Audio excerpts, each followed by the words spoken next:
ফোনত সুনীল গগৈ মাৰিহে পেলাম কিবাহে কৰিম ধেৰ মানে অলপ হুলস্থুল হৈ আছে তাৰমানে মোক কিন্তু ডাইৰেক্ট কোনো ফেচ পোৱা নাই মানে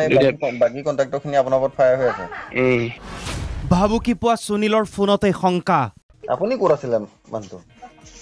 মই গুৱাহাটীতে আছিলো ফোনত সুনীল গগৈ ভাবুকি পোৱা সুনীলৰ ফোনতে শংকা কোনে ভাবুকি দিছিল সুনীল গগৈক আৰু কিয় সুনীল গগৈৰ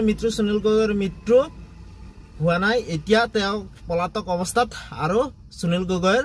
যোনে ধৰি আনে তেওঁক পুৰস্কাৰ দিয়া হ'ব এতিয়া ঘোষণা কৰা হৈছে এতিয়া সুনীলৰ কল ৰেকৰ্ডিং সামাজিক মাধ্যমত ভাইৰেল হৈ পৰিছে আৰু বিভ্ৰান্তিৰ পিছত বিভ্ৰান্তি হৈ পৰিছে এতিয়া সমগ্ৰ ৰাজ্যতে চাঞ্চল্যকৰ সৃষ্টি হৈ পৰিছে এতিয়ালৈকে আৰক্ষীয়ে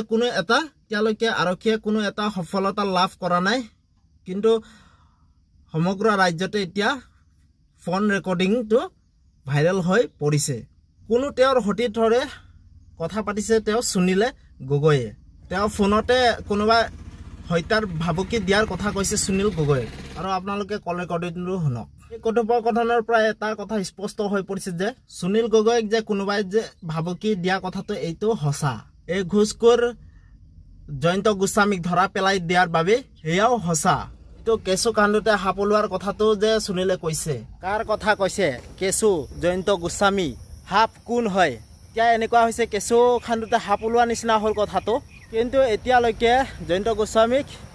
এতিয়ালৈকে আৰক্ষীয়ে জেৰা চলোৱা নাই আৰু সন্দেহ সকলোৱে জয়ন্ত গোস্বামীকে কৰিছে সকলো ৰাইজে কিন্তু এতিয়া জেৰাৰ সন্মুখীন হৈছে সুনীলৰ পত্নী পুত্ৰ